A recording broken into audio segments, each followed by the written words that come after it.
Eu sou um pernambucano que vivi aqui no estado de São Paulo no ano de 1998, né? Assim como todo nordestino, né? Tem um encanto pelo estado de São Paulo.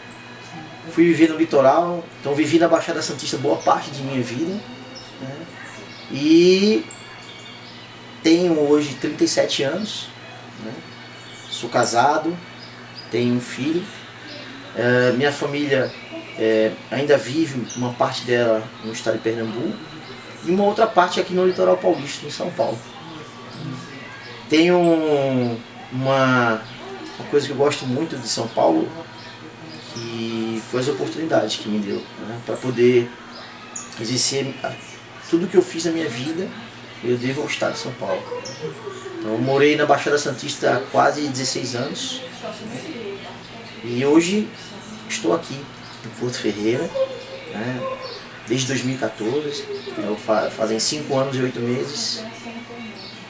E espero poder contribuir, né, aqui para o município a partir da minha profissão. Minha profissão é ser professor. E aí, claro, né, ter essas experiências educacionais. Também milito, né, pela categoria, sou sindicalizado pela Proesp, sou torcedor do Corinthians, né, e tenho, acho que, 3 paixões, né. A primeira paixão é a minha família, principalmente minha esposa e o meu filho. A segunda paixão é o futebol, que eu tenho uma admiração, né, pelo futebol. Tentei ser jogador, não deu certo. E minha terceira paixão, né, seria pelas minhas leituras, pelos meus livros. Eu acho que um ser humano que possa ler e escrever, ele consegue ter uma vida mais plena, assim, intelectualmente, como cidadão. A minha formação, né, ela se iniciou ainda em Pernambuco, né. Eu estudei administração de empresas, né, fiz metade do curso, né, não me formei, com a tristeza da minha mãe, queria me ver trabalhar num banco. Depois o meu sonho era prestar filosofia, mas devido à questão própria de mercado, de aula, eu fui fazer história, né? Então fiz licenciatura e bacharelado em história pela Universidade Católica de Santos. E lá eu me descobri um grande explicador, assim, né? Então foi na universidade que me percebi que a docência era meu caminho. E agora há pouco, né, ou seja, um ano atrás, eu terminei também a licenciatura plena em Geografia, que era uma paixão antiga também, né, e essa paixão ela serviu para mim também como mercado de trabalho, né, ou seja, tem muito mais aula hoje de Geografia do que de Filosofia, do que de Sociologia. Então foi por aí que eu enveredei. Atualmente, né, trabalho na cidade de Porto Ferreira só, né, eu já trabalhei em outras cidades. Leciono na rede municipal, eu leciono na escola José Gonço, né, uma escola de ensino fundamental do 6º ao 9º, e também na escola Mário Borelli, que é a famosa escola de comércio aqui de Porto Ferreira, que tem do fundamental até o ensino médio, né. Aqui na Mário Borelli eu só trabalho no ensino fundamental 2, do 6º ao 9º. Assim, eu quando fui morar em Santos, eu tive contato com o meu tio-avô, que foi o cara que mudou a minha trajetória. Não foi nenhum professor assim, no ensino básico, mas foi o meu tio-avô, seu Lima, que me engajou nessa questão étnico-racial, assim. Então, em Santos, por mais que tenha uma ascendência maior de negros, de afrodescendentes, ainda tem um pouco, né, menos do que o interior, mas ainda tinha essas questões. E eu tive 2 episódios que eu vou narrar rapidamente. Um foi quando eu treinava no Santos Futebol Clube. Eu fui pegar um ônibus de São Vicente para Vila Belmiro e o meu cartãozinho travou na catraca. E eu não conseguia passar, eu não tinha dinheiro, né? Tava com a minha chuteira, com a minha bolsa ali, mas não tinha dinheiro. E aí, na época, o cobrador de ônibus me chamou de nego safado. Ô, seu nego safado, você não vai pagar? Cara, aquilo me deu eu tive vontade de bater nele, né?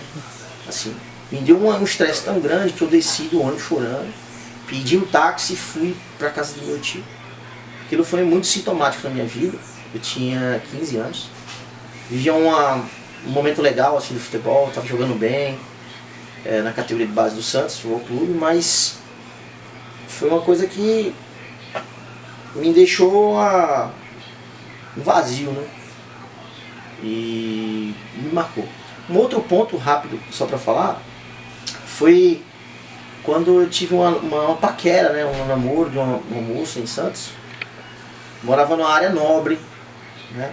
Num bairro chique, né? Chama-se, o bairro ali, Campo Grande, próximo ao Orquidário, né? De Santos. E um dia eu fui assistir, até eu lembro, em 1999, final da Copa América, Brasil e México. E fui para casa dela, né? O porteiro já me conhecia, né? Os pais dela, a mãe dela gostava de mim. E teve um dia que eu fui subir no elevador social e tinha uns bacanas descendo, umas pessoas, né? E aí falou assim, olha, o elevador de serviço é o do fundo. Aquilo me pegou de calça curta, né? E aí o que eu fiz? Né? Eu nem subi, fui embora. Peguei a minha bicicletinha e voltei para São Vicente. E depois não deu certo o namoro com a moça, porque éramos de mundos diferentes, né? Não só na questão racial, mas a questão econômica também, socioeconômica. Era uma família abastada, eu era filho de uma comerciária, né? Mãe solteira, então foi algo que me marcou muito. Depois que eu me formei enquanto professor de história, eu busquei, né, entender toda a minha trajetória pessoal, familiar, com a ajuda principalmente desse meu grande mentor, que foi esse meu tio-avô, o seu Lima, que era entender a questão negra no Brasil primeiro, né, para entender a questão familiar minha e a partir disso daí trazer essa luta para a minha profissão.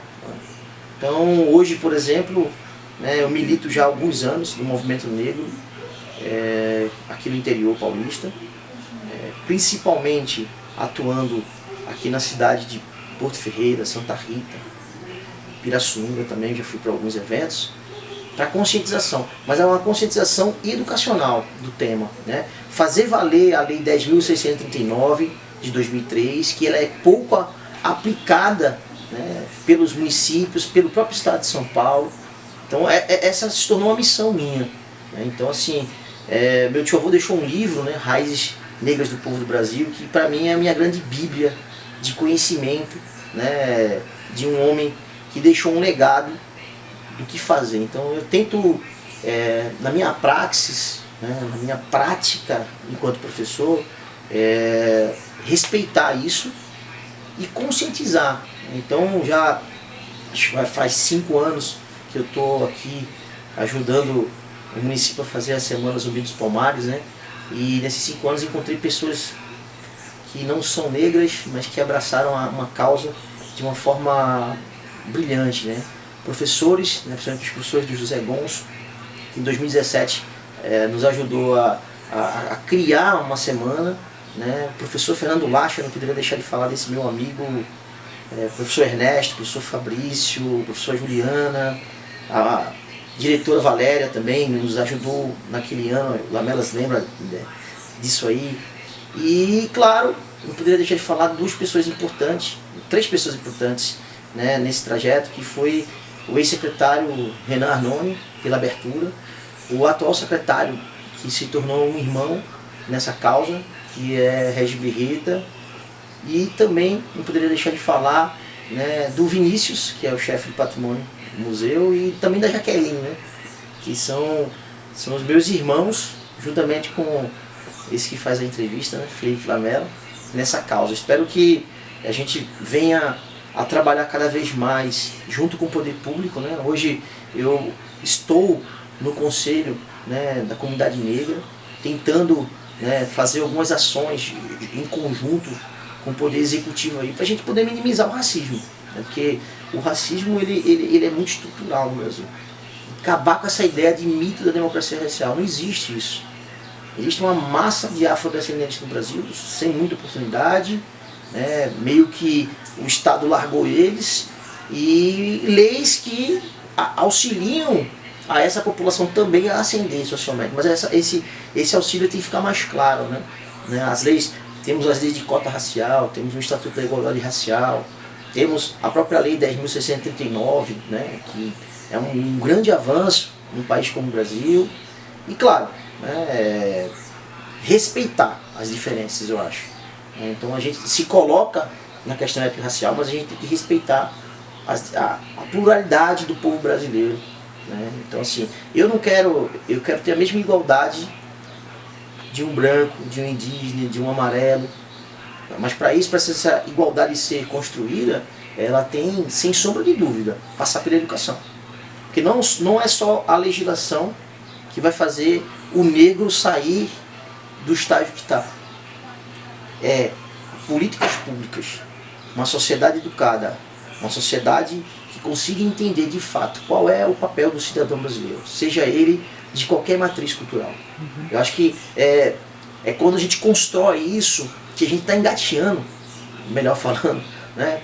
Quando a gente consegue construir isso, a gente pode vislumbrar uma sociedade menos desigual. Não estou falando igualitária ainda, mas menos desigual.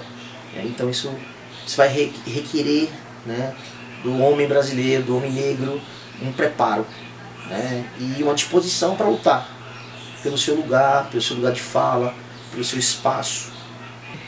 Então, onde é que está a massa da população negra? Ela está na escola pública. Onde é que está a maior parte, 85% dos presos do Brasil, preto e pobre, né? Então a gente tem que fazer essa leitura, né? Então, assim, trazer o estudante negro, né, para conhecer a sua cultura, né, para entender a sua cultura, e para de fato ele respeitar a sua própria cultura, né? Acho que falta essa educação étnico-racial, ela não foi ainda desenvolvida no Brasil. Temos instrumentos, temos leis importantes, leis avançadíssimas. Agora a gente precisa chegar a um ponto que um colega de luta chamado Paulo, Dr. Paulo Guilherme, ele fala o seguinte: temos que judicializar algumas questões. A injúria racial, a injúria racial ela tem que ser combatida, né? A discriminação por concurso, por vaga de trabalho, ela tem que ser combatida. As cotas são paliativos importantes. A gente precisa ter cota, por exemplo, né, nos concursos municipais de Porto Ferreira. Mas temos que... No governo federal tem. Por quê? Porque aí eu consigo diminuir a distância dessa oportunidade das pessoas. Claro que a gente vai ter pessoas capazes, né, professores, diretores negros, que vão passar no concurso, né? Mas se a gente pegar estruturalmente a vida de cada um, a luta de cada um para chegar a estudar, nós vamos ver uma diferenciação muito grande. Tem uma frase que gosto muito, né, para deixar para todas as pessoas que vão ver esse vídeo, né, que é uma frase de um grande guerrilheiro cubano, Ernesto Che Guevara: lutam melhor os que têm belos sonhos. Essa é a frase que me move.